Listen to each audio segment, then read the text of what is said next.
Bonjour les élèves, j'espère que vous allez bien.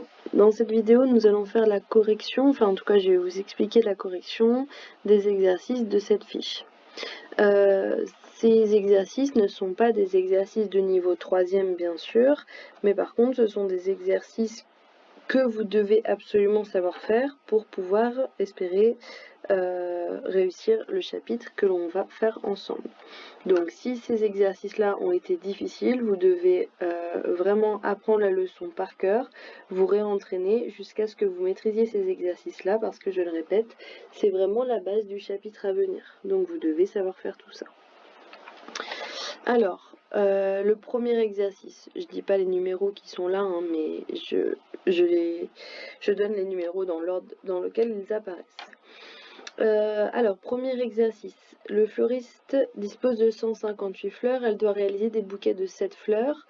Combien pourra-t-elle en confectionner et combien de fleurs lui manquera-t-il pour en réaliser un de plus? On a fait la division euclidienne de 158 par 7.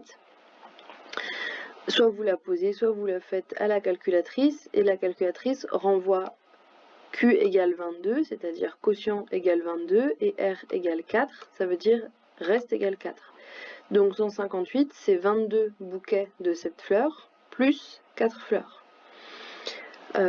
Donc on peut faire 22 bouquets et on demande combien de fleurs est-ce qu'il manquerait pour faire un autre bouquet. Comme il reste 4 fleurs, ça veut dire qu'il manque 4 fleurs pour faire un bouquet supplémentaire. L'exercice suivant. Dans le CDI, le documentaliste reçoit 370 livres qu'elle doit ranger sur des étagères. Elle ne peut transporter que 13 livres à la fois. Combien de voyages minimum doit-elle faire? Combien de livres transportera-t-elle au dernier voyage? Encore une fois, ici, j'ai fait la division euclidienne de 370 par 13. La calculatrice renvoie Q égale 28, donc 28, c'est le quotient, et 6, c'est le reste. Au minimum, donc, la personne devra faire 29 voyages, 28 complets, plus un dernier voyage qui ne sera pas complet. Et donc, dans ce dernier voyage, elle ne transportera que 6 livres. Nous continuons avec l'exercice qui s'appelle l'exercice 1, où on nous demandait les 10 premiers multiples de 10. C'est tout simplement la table de 10. Ensuite, les multiples de 3, c'est la table de 3, et les multiples de 8, c'est la table de 8, puisqu'on nous demandait à chaque fois les 10 premiers. Ensuite, l'exercice suivant. Peut-on remplir un nombre exact de boîtes de 6 œufs si on en a 29? Eh bien non, parce que 29 n'est pas un multiple de 6. Autre réponse possible, c'est de dire que non, car 29 n'est pas divisible par 6. Question suivante, est-ce qu'on peut remplir un nombre exact de boîtes de 6 œufs si on en a 36? Eh bien oui, car 36 c'est un multiple de 6. Ou bien alors on peut répondre 36 est divisible par 6, c'est la même chose. L'exercice suivant, on nous demande tous les multiples de 7 compris entre 80 et 140. Eh bien le plus petit multiple de 7 après 80, c'est 84. Vous pouviez ici vous servir de la calculatrice. 7 x 10, c'est 70. Si j'ajoute 7, j'arrive à 77. Si j'ajoute encore 7, j'arrive à 84. C'est donc le premier multiple que je mets. Et ensuite, j'ajoute 7 à chaque fois, jusqu'à... Enfin, en tout cas, j'avais pas le droit de dépasser 140. Ici, je tombe pile sur 140. Pareil pour les multiples de 11. Le plus petit multiple de 11 qui dépasse 100, c'est 110. Après, j'ai ajouté 11 à chaque fois pour ne pas dépasser 200. Ensuite, on nous demande le plus grand multiple de 15 inférieur à 200. Ici, plein de méthodes pour trouver la réponse. Par exemple, ce qu'on pouvait faire, c'était diviser 200 par 15. En division même décimale, on trouve 13, quelque chose. Donc je sais que je peux mettre 13 fois 15 et que ça ne dépassera pas 200. 13 fois 15, ça fait précisément 195. Ensuite, on nous demande le plus grand diviseur de 168, inférieur à 30. Et bien là, j'ai tout simplement testé. J'ai fait 168 divisé par 30. Ça ne donne pas un nombre entier, donc ça ne marche pas. 168 divisé par 29 ne donne toujours pas un nombre entier, donc ça ne marche toujours pas. Et ensuite, 168 divisé par 28 donne un nombre entier. Ça donne même précisément 6.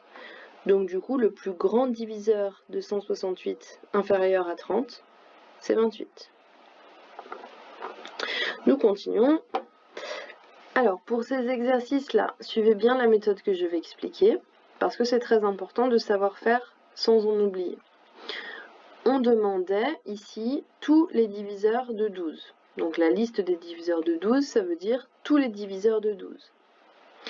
Les plus simples que je dois mettre, c'est 1 et 12, parce que 1 fois 12, ça fait 12. En fait, je vais les mettre par paire. Je vais chercher tous les produits de deux nombres qui font 12. Donc j'ai déjà mis 1 et 12. J'ai aussi 2 fois 6 qui fait 12. Et j'ai aussi 3 fois 4 qui fait 12. D'accord? On n'en trouve pas d'autres. Pour voir si on n'en a pas oublié, il suffit de regarder tous les nombres que j'ai ici et de leur trouver des diviseurs. Et ces diviseurs, je dois vérifier que je les ai déjà notés. Par exemple, les diviseurs de 4, eh bien j'ai 2. 2, je l'ai déjà mis. J'ai aussi 1, je l'ai déjà mis. Donc, je n'ai pas d'autres diviseurs de 4 que j'aurais oublié. Je regarde les diviseurs de 3, il n'y en a pas d'autres que 1. Les diviseurs de 6, j'ai 2 et 3 qui sont déjà là. Et les diviseurs de 12, eh bien, c'est tout cela. Donc, je n'en ai pas oublié. N'hésitez pas, pour cette explication, à faire pause à chaque fois, pour chaque nombre, de réécouter pour bien comprendre. On continue. On veut tous les diviseurs de 72. Je vais faire des paires. Encore une fois, je commence par 1 fois 72. Ensuite, j'ai trouvé 2 fois 36. Ensuite, j'ai trouvé 4 fois 18. J'ai aussi trouvé 8 fois 9. Et j'ai aussi trouvé 3 fois 24.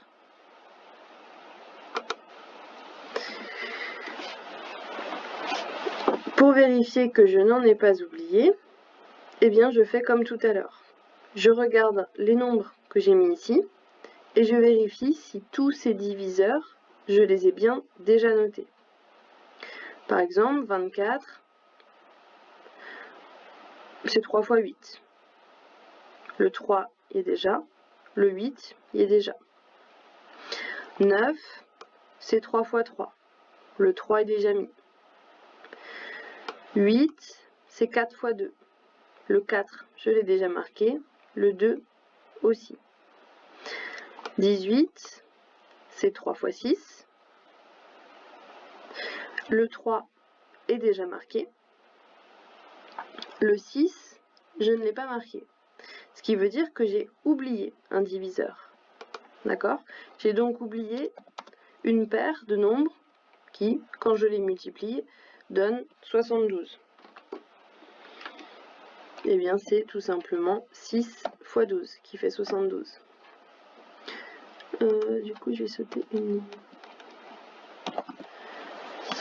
Donc, vous voyez, j'en avais oublié un, ce qui m'a permis de vous expliquer la méthode plus précisément. Donc, 18, on a dit que c'était 3 fois 6. Donc, j'ai ajouté le 6. 4, c'est 2 fois 2. Le 2 y est déjà. 36, c'est 6 fois 6. Le 6, je l'ai déjà mis. 36, c'est aussi 4 fois 9. Le 4 y est déjà. Le 9 aussi. Je pense que je n'en ai pas oublié. Nous continuons avec 90. 90, c'est 1 fois 90, 2 fois 45, 5 fois 18, 9 fois 10, 3 fois 30 et 6 fois 15. Je vérifie que je n'en ai pas oublié. Alors, 15, c'est 3 fois 5. J'ai déjà marqué le 3, j'ai déjà marqué le 5. 6, c'est 3 fois 2. Le 3 y est déjà, le 2 aussi. 30, c'est 3 fois 10. 3 y est déjà, 10 y est aussi. 3 n'a pas d'autre diviseur que 1. 10, c'est 2 fois 5. 2 y est déjà, 5 aussi. 9, c'est 3 fois 3. Ça y est déjà. 18, c'est 9 fois 2. 9 y est déjà, 2 y est aussi. C'est aussi 3 fois 6. 6 y est déjà, 3 aussi. 5 n'a pas d'autre diviseur que 1. 45, c'est 9 fois 5 qui sont déjà là. 2 n'a pas d'autre diviseur que 1.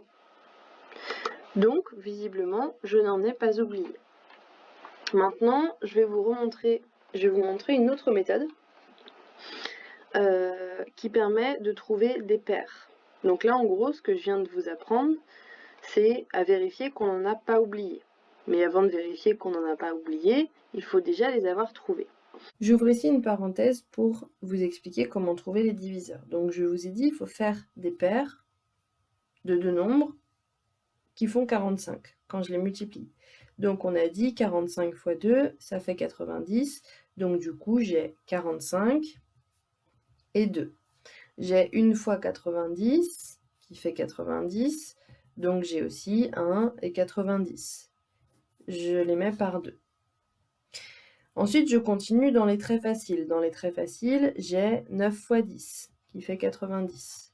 Donc, je les ajoute à ma liste. Après, si j'en trouve pas des faciles, eh bien, je vais les trouver. Parce que le 9 qui est ici, c'est 3 fois 3.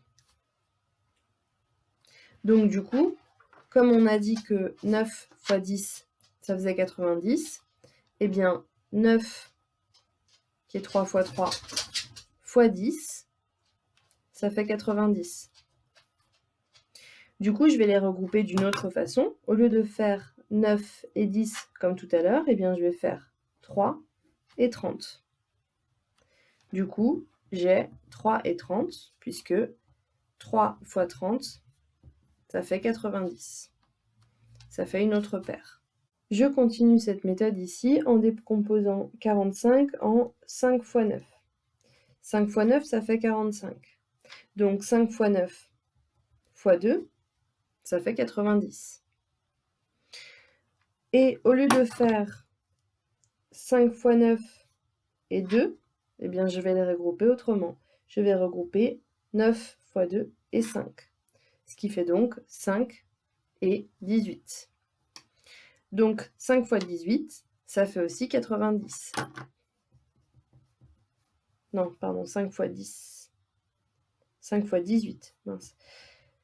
Ça fait 90. Je les ajoute donc à ma liste des diviseurs. 5 et 18. Et je continue en décomposant le 18 en 3 fois 6. 3 fois 6, ça fait 18. Donc 5 fois 19, ça fait 90. 5 fois 18, pardon, ça fait 90. Donc 5 fois 3 fois 6, ça fait aussi 90. Et au lieu de les regrouper comme ça, eh bien je vais les regrouper comme ça. J'ai donc ici 15 et 6. Donc 15 fois 6, ça fait 90. Je les ajoute à ma liste de diviseurs. Donc voilà, je vous ai montré plusieurs techniques qui permettent de trouver tous les diviseurs d'un nombre.